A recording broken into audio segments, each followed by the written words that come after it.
బాగా డేంజర్గా ఉందండి. పబ్లిక్కి ఉపయోగపడే ఏ నాయకుడు లేడండి. అసలు పబ్లిక్ ఉపయోగపడే నాయకుడు అయితే నా దృష్టిలోకి అయితే పెరుగు కానీ ఏదైనా సరే మన నూనె కానీ ఏదైనా కల్తీ కల్తీ కల్తీ కల్తీ అయిపోయింది. ఇంతకాలం మట్టి లడ్డులోకి ఏం కల్తీలు లేవా? ఇవేళే కల్తీ వచ్చిందా? కల్తీ జరిగింది అన్నారు. మరి కమిటీ వేయచ్చుగా, ఎంక్వైరీ వేయచ్చుగా కమిషన్. ఎందుకు వేయట్లా? లేదు, తప్పుడు లోపలికి వెళ్ళింది లడ్డు తయారు చేసినారు. ఈవో మీద యాక్షన్ తీసుకోవచ్చుగా. లడ్డు ఒకటేనా ప్రపంచంలో ఉంది? ఇంకేం లేదా? ప్రజలు లేరా? వరదలు వచ్చి జనాలు చేస్తుంటే లడ్డు ఇప్పుడు డబ్బులు ఉన్నవాడు వెళ్తాడు, గుడికి డబ్బులు లేనాడు ఇంటికి ఉంటాడండి. మరి వరదలు వచ్చిపోయే వాళ్ళ పరిస్థితి ఏంటి? ఏందని ఎవరో నిర్ధారించలేదుగా, దానికి ఎంక్వైరీ చేసి చేస్తారు. సరే, ఇప్పుడు ఎవరి మనోభావాలు వాళ్ళకు ఉంటాయి. ఇప్పుడు నేను హిందుత్వాన్ని నమ్ముతాను కాబట్టి దేవుడి దగ్గర తప్పు జరిగింది, నాకు తెలిసిన మార్గం ప్రత్యామ్నాయం చూస్తాను ప్రజల కోసం. ఇప్పుడు ఆయన నాయకుడే కదా, గవర్నమెంట్ లో ఉన్నారు, ఆయనకి ఆ మనసుకి అనిపించి చేస్తే తప్పే ఉంది. తిరుపతి లడ్డు ఎంతో పవిత్రమైంది, అది ఎవరు కాదని ప్రపంచవ్యాప్తంగా దాని పేరుంది. అయితే ఇప్పుడు పంచదార ఉంది, పంచదారలో జంతువు ఎముకలు లేనిది పంచదార బయటికి రాదు, అది మనం తింటున్నాం. అట్లాగే సోపులు ఉన్నాయి, సోపుల్లో జంతువు కొవ్వు లేనిదే సోపు తయారవదు. అట్లాగే కేకులు అవి మరి తింటున్నాం. అయితే ఇంట్లో కలవటం అనేది తప్పు, అయితే కలవలేదు. తిరుపతి లడ్డు అనేది ఎవరు కూడా అక్కడ ఫేక్ చేయడం కుదరదు. తిరుపతి ఆ నెయ్యి విషయం వచ్చేటప్పటికి 3 చోట్ల చెక్కింగ్తోనే లోనకి వస్తుంది. అసంభవం ఇది జరగదు. జనం వీళ్ళని బాబు గారిని చూస్తున్నంతసేపు జరుగుతూనే ఉంటుంది. ఈ లడ్డు అనేది పర్ఫెక్ట్ గా జరుగుతూనే ఉంటాడు. ఈ 5 సంవత్సరాలు ఈ లడ్డు మీదే జరిగిపోతుంది. చూస్తారు జనాలు, చూడబోదే జనాలు పోతే లడ్డూలు పట్టుకొని కూర్చుంటారా? ఏం చేస్తాడు? వదలక ఏం చేస్తాడు ఆయన? దీక్ష చేసి ఏం చేస్తాడు? జనాన్ని రక్షిస్తాడా? ఏమండే, ఇప్పుడు చాలామంది నిరుపేదలు ఉన్నారు, ఎవరో వాళ్ళకి రక్షణ. దీక్ష వాళ్ళ రక్షణ కలిగిద్ది, వాళ్ళకి కలగదుగా. ఏదో సహాయం చేసి కేంద్రం నుంచి నిధులు తెచ్చి వాళ్ళకి ఏదైనా సహాయం చేస్తే అది మంచిది, కానీ ఈ దీక్షల వల్ల ఉపయోగం ఏమీ లేదు. తిరుపతి లడ్డు అనే విషయం అది చేసినట్టయితే తప్పే అండి, కానీ జంతు కొవ్వులు అవి అన్నారు. మనం వాడే పాలు ఉన్నాయి, పాలు కూడా జంతువుల కొవ్వులో నుంచే వచ్చేది, అది జంతు కొవ్వే. పాలు అనేవి కూడా మన వెన్న నెయ్యి అంటాం, అది జంతువుల కొవ్వే. అది విమర్శించుకుంటే తప్పే, కానీ సర్దుకుంటే అంత పెద్ద సమస్య ఏం కాదు. దాన్ని నిదానంగా సీక్రెట్గా దాన్ని డిలీట్ చేసుకోవాలి, కానీ ఇలా అల్లరి చేసుకుంటే స్వామివారి పరుగు పోద్ది. భక్తులు ముందు ఆ లడ్డూ తినాలంటే ఆలోచిస్తారు. తర్వాత ఏంటంటే రకరకాల ప్రపంచ లెవెల్లో ఉన్న తిరుమల దేవస్థానాన్ని ఇప్పుడు అవమానం పాలు చేసినట్టుగా అయిపోయింది. అక్కడ తిరగబడేవాళ్ళు, అందుకని ఎల్ల ఏమీ అవ్వలేదండి. ఇప్పుడు 3 నెలలు అయింది, నేను ఇచ్చేసేస్తా, ఇది చేసేస్తా, ఆడపడుసులో వచ్చేసేస్తా అన్నాడు. ఇప్పుడు అక్కడ పిఠాపురం వెళ్తే ఆయనకే తెలుసుది. 100 రోజులు అనేది ఒక బూటకం అండి. ఆడ కాలేజీల్లో 100 కెమెరాలు 150 కెమెరాలు పెట్టి అన్నారు. ఆ వరద వచ్చింది, అది మాఫీ చేయడానికి వరద చెప్పారు. ఇప్పుడు ఈ వరద మాఫీ చేయడానికి ఈ లడ్డులు అంటున్నారు సార్. లడ్డుల్లో తీసుకొచ్చారు, దేవుడి ప్రసాదాన్ని దేవుళ్ళ తింటారు. అది వచ్చింది ఇది వచ్చింది అని చెప్పేది ఒక బూటకం, ఒక సీఎం లాంటి వ్యక్తి చెప్పకూడదు. అది నమ్మతగలేదు కాదండి, అదే ఒక్కరే కాదండి, ప్రతి కులాలు కూడా వెళ్తారు. ఇప్పుడు వెంకటేశ్వర స్వామి గుడి అంటే చాలా భక్తులు వెళ్తారు సార్. అది ఇన్నాళ్ళ నుంచి లేనిది ఇప్పుడు బయలుదేరిందంటే ఒకవేళ జగన్మోహన్ రెడ్డి మీద నింద మోస్తున్నారనే కానీ అలాంటి పని జరిగి ఉండదు. కూడా బజ్జి వర్తవులకి పవన్ కళ్యాణ్ ఇచ్చిన, మరి ఎన్టీ రామారావు ఇచ్చిన, మరి ఎవరు ఇచ్చిన ఎరాళం మాత్రం మధ్య వర్తవులకు మాత్రం అందచేయొద్దు, ప్రజలకు అందుతులేదు. వాళ్ళెంతలుగా వాళ్ళు వచ్చి ఇంటింటికి అడిగిద్దండి. మాకైతే ఏం అందలేదు, దొరికిన వాళ్ళకే దొరుకుతున్నాయి, తీసుకున్న వాళ్ళే తీసుకుంటున్నారు. మేము వెళ్ళేటప్పటికి అయిపోయినాయి అని వెళ్ళిపోతున్నారు. మాకైతే ఏది నిత్యావసరాల సరుకులు అందలేదు. ఇదండి మా పనులు లేకుండా ఏమీ లేకుండా మేము 2-3 వారాల మట్టి ఇళ్లలో ఉంటున్నాం. పరిస్థితులు అలా ఉన్నాయి మేడం, చాలా బాధగా ఉన్నాయండి. పనులు చేసుకోవడానికి పనులు లేవు, ఏమీ లేవు, అన్ని నష్టపోయిన పరిస్థితులు. కనీసం వాళ్ళు తెచ్చారు కానీ ఫస్ట్ లో 2 రోజులు అయితే నీళ్లు పాలు మాత్రం మాకు అందే. ఆహారం పరంగా అయితే మాకు సరిగ్గా అందలేదు. అన్ని ఇబ్బందిగానే ఉంటున్నాయి. కానీ కొంతమందికి అయితే అన్ని ప్రకారంగా అందుతున్నాయి. మాకంటే ఏమీ రావడం లేదు. మొన్న అయితే వ్యాన్ల ద్వారా వచ్చేసి ఉండే సరుకులు అవి మాత్రం ప్రతి ఒక్క కుటుంబానికి ప్రతి ఒక్క ఇంటికి జరిగింది, అందింది. స్టోర్ బియ్యం ఇచ్చారండి. ఇప్పుడు ఇచ్చే 20 కేజీల బియ్యమో 10 కేజీల బియ్యమో మంచి బియ్యం ఇచ్చారనుకోండి, ఇన్నాళ్ళు బాధపడినందుకు అయ్యన్న వండుకొని తింటారు. రోజు పులిహార తిన్నాము, రోజు ఈ అన్నం తిన్నారు. మామూలుగా బియ్యం ఇచ్చారనుకోండి ప్రజలు కూర్చొని తింటాకి కొద్ది బాగుంటది. ఈ నెల రోజు వండుకుంటే ఉప్మా లాగా అయిపోతున్నాయి, మెత్తగా అయిపోతుంది అన్నం. కొత్త బియ్యం ఇచ్చారు. ఆ ఇచ్చిన బియ్యం అయినా మంచి బియ్యం కూడా మాకు అందలేదు. మరి సుమారు ఎంత ఆస్తి నష్టం జరిగింది మీకు? సుమారు చెప్పండి, ఇబ్బంది ఏం లేదు. సుమారు ఎంత జరిగి ఉండొచ్చు? అవును, 50,000 దాకా నష్టం జరిగినట్టేనండి. చాలా ఇబ్బందుల్లో ఉన్నాం. ఒకసారి నాతో పాటు వస్తారా? కిందిలే కానీ అది మా కిందిలో చూసుకోండి. మరి నేను చెప్పాల్సింది చెప్తా. నా కడుపు నిండా చాలా ఉన్నాయి మాటలు చెప్పాల్సినవి. నాయుడు గారు ఏమి ఇచ్చారండి మాకు? ఏం పంపించారు ఇప్పుడు వరకు? మేము చనిపోయినాక ఇస్తారా? బతికుండగా తింటాక లేదా మాకేమి? ఇన్ని విరాళాలు తీసుకున్నారు, విరాళాలను ఏమైనా వార్డు మెంబర్ తర్వాత దాచుకొని ఇస్తారా? కార్పొరేటర్ వార్డు మెంబర్ ఏమన్నా సమాధానం? కార్పొరేటర్లు వార్డులో ఎమ్మెల్యే కోటాన్ని ఆ కోటాన్ని ఈ కోటాన్ని కార్డులు ఇస్తున్నారు. ఆ కార్డుల మీద సామాన్లు అవి తీసుకుంటాకి మాగలంటూ ముసలమ్మతగా వాళ్ళతో తొక్కేస్తున్నారు. తొక్కేసి తీసుకుంటున్నారు. అందిన వాళ్ళు దొంగలు దొప్పుడుగా దోసుకుంటున్నారు. ఒక నిమిత్తం లేదు, ఒక లైన్ లేదు, ఒక నిమిట్ లేదు, ఏమీ లేదు.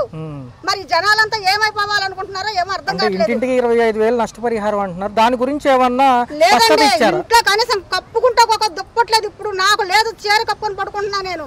మరి నా పరిస్థితి ఏంటి? నాకు మా ఆయన పరిస్థితి ఏంటండి? అలాంటి వాళ్ళు చాలా మంది ఉన్నారు కిందల్లో. గ్రామ సచివాలయాలకు సంబంధించిన యంత్రాంగం అంతా ఉంది, వాళ్ళు ఏమైనా సమాధానం చెబుతున్నారు వీటిపైన? ఏమీ చెప్పట్లేదు, ఎవరు రావట్లేదు. వచ్చినా చూసుకుంటున్నారు, రాసుకుంటున్నారు, తీసుకెళ్లి ఆఫీసులో పడేస్తున్నారు కుప్పలుగా. మా రిపోర్ట్లు మా కాగితాలన్నీ నేను మరి ఆయనకి చేరేటప్పుడు ఆయన మమ్మల్ని పట్టించుకునేటప్పుడు ఈలోగా మేము బతుకుంటామని గ్యారంటీ ఉందా? గ్యారంటీ ఉందండి. వెళ్ళట్లేదు. ఆయన పంపించేది పంపిస్తున్నాడు. ఈ మధ్యవర్తాలు తినేస్తున్నారు. ఈ ప్రజలకు మాత్రం రావట్లేదు. లేనోళ్ళు లాగా ఉంటున్నారు. ఉన్న వాళ్ళే బాగుపడుతున్నారు. ఉన్నవాళ్ళు ఉన్నవాళ్ళకి అందిస్తున్నారు. ఓట్లు అడగడానికి వచ్చారుగా, పవన్ కళ్యాణ్ వచ్చాడుగా, అందరూ వచ్చారు కదండి. విజయశాంతి రోజా వీళ్ళంతా వచ్చారుగా. మరి మాతో పాటు ఒక రోజు ఉండమనండి, ఇక్కడ ఒక రోజు తిరగమనండి, ఒక్క ఇంటినన్నా పరిశీలించమనండి. ఏం తింటున్నారో ఏంటి పరిస్థితి ఏంటో అని. ఏమి లేకోకుండా ఎవరికి నాయకులకి ఇచ్చాము, ఎమ్మెల్యే కోటా ఇచ్చాము, కార్పొరేటర్ కోటా ఇచ్చామంటే వాళ్ళు దోసుకొని మిగిలిన ముసలమ్మ వాళ్ళకి ఎవరికి అందట్లేదు. ఇక్కడ ఏమేను తింటాకు తాగటాకే. మరి మా ఇళ్లలో సామాన్లు, మా ఇల్లు ఏమైపోవాలి? మా ఇల్లు ఏమైపోవాలండి? మేము ఎలా బతకాలండి? మా వ్యాపారాలు పోయినాయి, ఇల్లు పోయినాయి, అన్ని పోయినాయి. వండుకుంటా బొచ్చులు కూడా లేవు. ఒక ఇంట్లో చెక్ చేయమనండి. కింద ఇళ్ళలో కానీ పై ఇళ్ళలో కానీ ఎక్కడైనా సరే దోసుకున్న వాళ్ళ ఇళ్ళలో ఎంత ఉన్నాయో చూడమనండి. ఒక నిమిత్తంగా లేదు. ఇళ్ళకి వచ్చి చూడమనండి. ఎవరింట్లో ఉన్నాయి, ఎవరింట్లో లేవు. బట్టలు అయితే బియ్యం అయితే సరుకులు అయితే ఎవరింట్లో ఉన్నాయో చూడమనండి. అది చూసి మనం ఇళ్ళకి వచ్చి వాళ్ళే పెంచుకుంటున్నారు. అందిన వాళ్ళకి అందుతున్నాయి, అందిన వాళ్ళకి ఏమీ లేదు. ఇస్తారండి. ఒక్క ఇంట్లో 2-3 ఇస్తారా? అసలు లేని వాళ్ళు ఏమైపోవాలి చెప్పండి, మీరే న్యాయం చెప్పాలి. అసలు లేని వాళ్ళు ఏమైపోవాలి? ఒక్క ఇంట్లో 4 అసలు లేని వాళ్ళు లేరా? అదే మేము వేయలేదా ఓటు? వాళ్ళు వేసారా ఓట్లు? అది పై వాళ్ళు వేయలేదా ఓట్లు? ఎవరు కింద వాళ్ళు వేసారా? కింద వాళ్ళకైనా అందిన వాళ్ళకి అంతనే, అందిన వాళ్ళకి అంతలేవు. నష్టపరిహారం అనేది కింద వాళ్ళకి ఇచ్చినా పర్లేదండి. పైన వాళ్ళకి ఉన్న వాళ్ళకి నిత్యావసర సరుకులను అందించాలి కదండి. ఇచ్చిన స్టోర్ బియ్యం ఒకటే మాకు న్యాయంగా అందినాయి. అలాగే ఏ ఒక్క వస్తువు ఇచ్చినా వాలంటరీ ప్రకారంగా మాకు ఇంటింటికి పంచమానండి. లేదనుకుంటే మొత్తానికి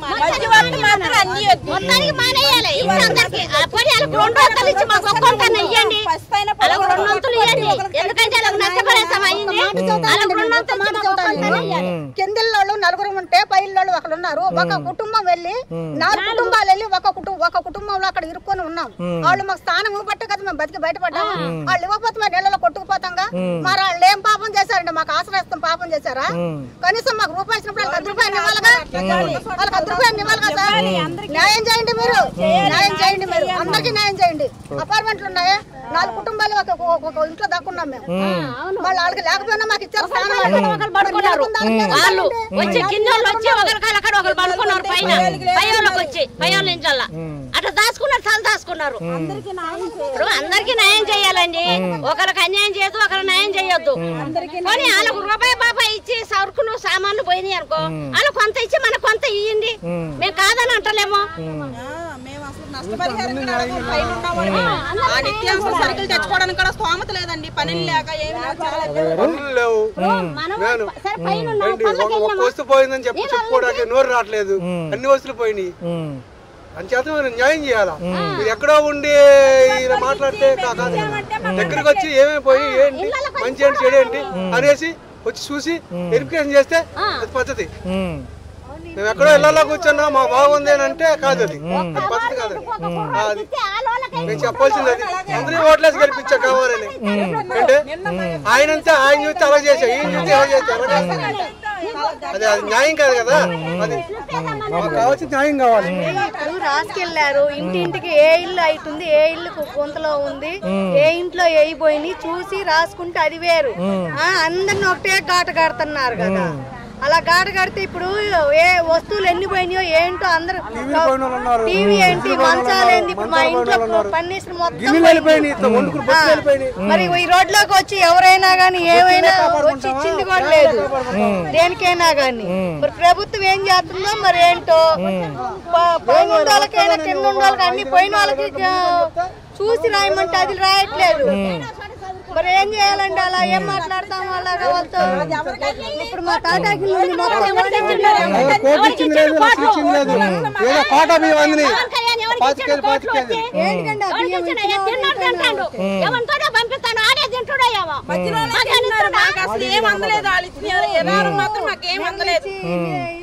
పడిపోయి ఏం చేస్తున్నారండి? అవి చూడకుండా రాయకుండా ఉన్నారు.